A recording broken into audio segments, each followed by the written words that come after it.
सख्य भक्ति के आचार्य हैं। सखत्व कैसा श्री सुदामा जी का, कि पूरी द्वारिका, पूरे जहां सुदामा नगरी है, किसी को नहीं बताया, आज तक अपनी पत्नी को भी नहीं बताया कि हम ठाकुर जी के सखा हैं। क्यों? कहीं हमारी स्थिति देख करके कोई पहला प्रश्न तो ये ना उठाए कि ऐसा सखा द्वारिकाधीश का, और दूसरा कहीं कोई हमसे ये ना कहे कि तुम द्वारिकाधीश के पास जाओ, तो हमारी स्थिति देख के याचक समझ के द्वारिकाधीश कृपा कर दें।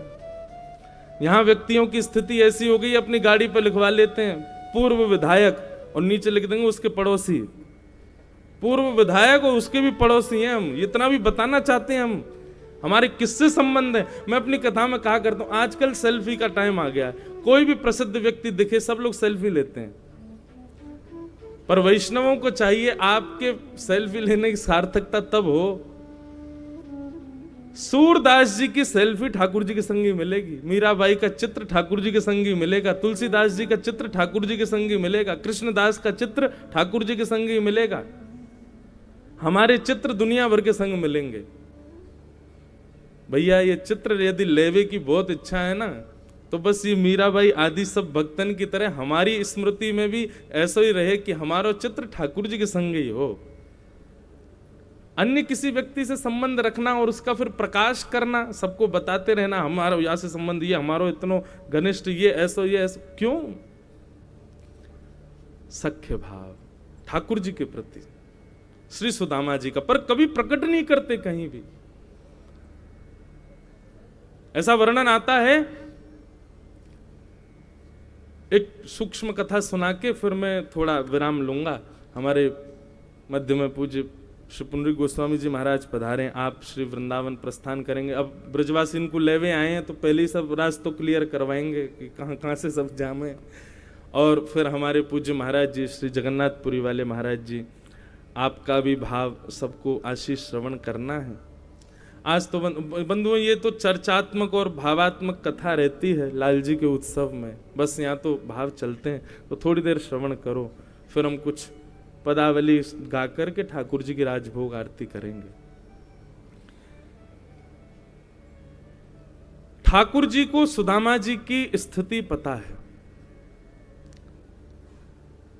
पर ठाकुर जी चाहते हैं कि सुदामा किसी बहाने द्वारिका आए तो सही। एक कथा तो हम कथाओं में सुनाते ही हैं कि श्री सुदामा जी भगवान के पक्ष के चने खाए, वो चने साधारण दुर्वासा जी का श्राप लगा था उनको कि जो भी खाएगा वो लक्ष्मीहीन हो जाएगा। तो सुदामा जी ने विचार किया फेंक देंगे तो कहीं अंकुरित होकर वृक्ष ना बन जाए, किसी को दे देंगे कोई खा ना ले, कुछ भी इसका अनहित ना हो जाए, इसलिए ठाकुर जी के पक्ष के अपने पक्ष के दोनों चने सुदामा जी ने खा लिए।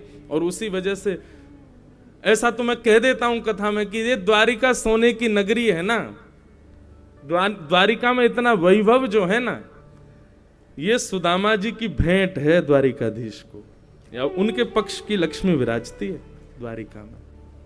तो एक कथा तो ये है ही है, पर एक कथा और सुनी कि ठाकुर जी को पता है कि सुदामा जी की स्थिति क्या है, लेकिन ठाकुर जी चाहते हैं सुदामा आए कैसे भी। सुदामा जी की महिमा मंडन तो सब करते हैं, लेकिन सुदामा जी की पत्नी जो सुशीला है ना, वो भी कम ब्राह्मणी नहीं है। ठाकुर जी एक बार एक विप्र का वेश धारण करके, भिक्षुक विप्र का वेश धारण करके सुदामा जी के यहां पहुंचे। और भिक्षुक यदि आवे विप्र तो भाई कौन उसको खाली हाथ जाने देता, कोई नहीं। सुदामा जी के द्वार पर जाकर के ठाकुर जी भिक्षुक एक विप्र बन करके आए और भिक्षा की याचना करने लगे।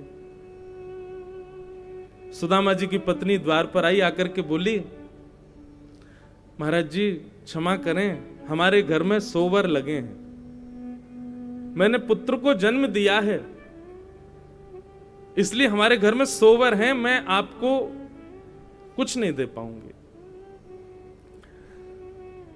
ठाकुर जी ने पूछा तो ठीक है, सोवर तो पूरे हो जाएंगे इतने दिन बाद, तब हम आएंगे दोबारा नगरी में, तब आपको। बोले नहीं, मेरे यहां का सोवर अनंत काल का है, वो कभी खत्म नहीं होने वाला।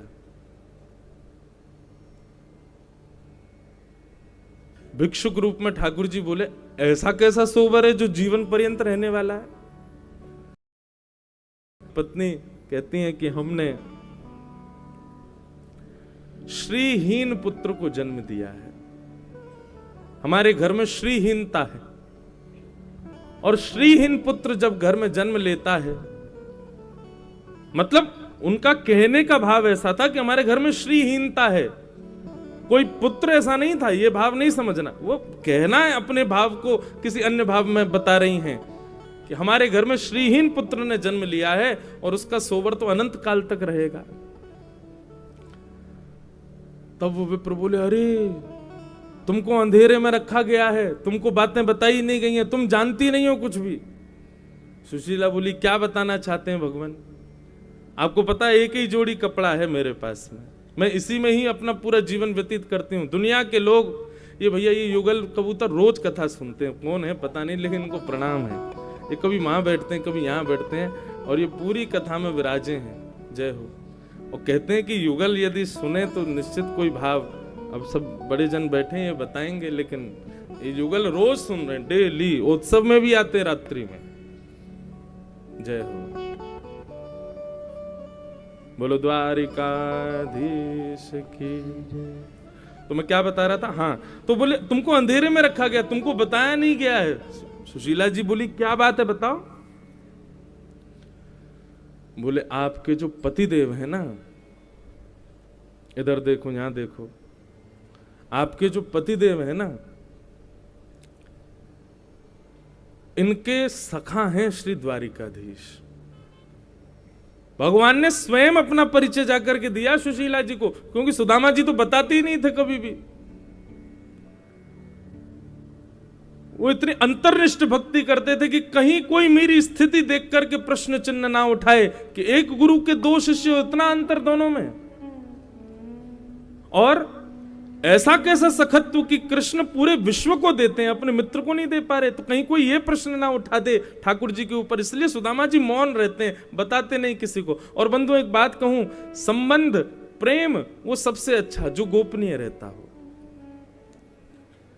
जिसका ढिंडोरा पीट दिया जाता है, जिसका पूरे विश्व में प्रकाश कर दिया जाता है, वो प्रेम पर टिक नहीं पाता। इसलिए आजकल क्या हो गया है, भक्ति तो बढ़ी है लोगों में, लेकिन सब जगह बताने की हो गई है कि मैंने क्या किया, मेरे क्या अनुष्ठान होते हैं, मैं कब वृंदावन जाता हूं, कितनी माला जपता हूं, कितना नाम जप करता हूं, कितना ये करते हैं। क्यों? उसका प्रकाश क्यों करना? आप अपने पुत्र को दिन में कितनी बार हृदय से लगाते हो, काउंट करते हो क्या? तो ठाकुर जी का नाम कितनी बार जपा, उसकी काउंटिंग क्यों? मैंने तो एक नियम, महाराज जी, एक आजकल वो होता है ना, वो बटन दबा के लोग नाम जप करते हैं, कई लोग यहां पे भी होंगे, पता नहीं क्यों श्री लाल जी ने एक दिन ऐसे भाव रखवाया, तो मैंने कथा में कहा, और एक वैष्णव के संग तो मैंने कर ही दिया। वो जप रहे थे, और जब मैं बात कर रहा था उनसे तो उनका मुंह चल रहा था, नाम जप कर रहे थे और जब चल रहा था, तो मैंने कोई बात कही तो वो मुझसे बोले, मतलब अपनी पूर्णता कर रहे थे नाम की, और मैं बैठा रहा थोड़ी देर, फिर पूर्ण हुआ, तब फिर जी महाराज जी, वो मेरा क्या है ना महाराज जी, नियम है रोज का कि मैं 6000 नाम रोज जपता हूँ, 5000 नाम। मैंने कि सीधे बोलना, तुझको बताना था मुझे कितना नाम करता हूं मैं। मैंने कहा एक काम करेंगे आप, यदि हमारी बात मान के। बोले बताएं महाराज जी। मैंने कहा ये जो काउंटर तुमने लगाया है ना, इसको तो रखो, पर इस पर ऊपर टेप लगा दो, ये अंक दिखने नहीं चाहिए। मैंने कहा ठाकुर जी का कितना नाम जपा, ये क्यों गिनना हमको?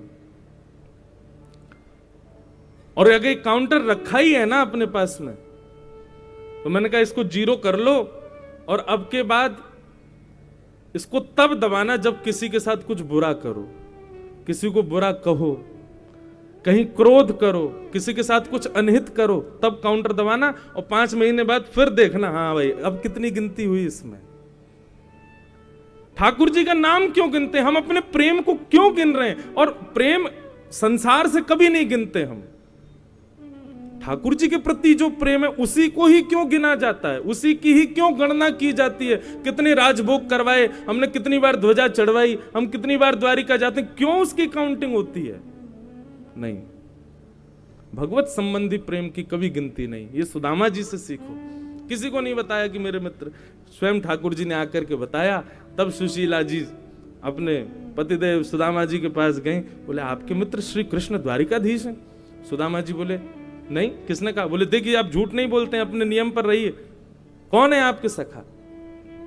तब सुदामा जी ने स्वीकार किया कि मेरे सखा द्वारिकाधीश। तब वो कथा फिर पूरी है। सुशीला गई, पीछे पड़ गई, बोले तुमको जाना पड़ेगा। बोले कि अरे मेरी स्थिति देख करके कहीं ऐसा ना समझें भिक्षुक मांगने आया है। बोले ठीक है, दे देंगे तो स्वीकार कर लेना, लेकिन आप जाओ, आपको जाना पड़ेगा। तब श्री सुदामा जी महाराज द्वारिका पधारे। ठाकुर जी से कोई याचना नहीं की, पर ठाकुर जी ने सब कुछ दे दिया, तुच्छ कुछ और सब कुछ। ठाकुर जी से कुछ मांगोगे तो तुच्छ ही मिलेगा, ठाकुर जी की कुछ सेवा करोगे तो सब तो कुछ मिलेगा। लेकिन ठाकुर जी के आगे दोनों भुजा के कहो, उठा के कहो, हम आपके हैं नाथ और आप हमारे हो, जैसे राखो तैसे रहूं, तो ठाकुर जी सब कुछ दे देंगे, खुद को ही दे देंगे।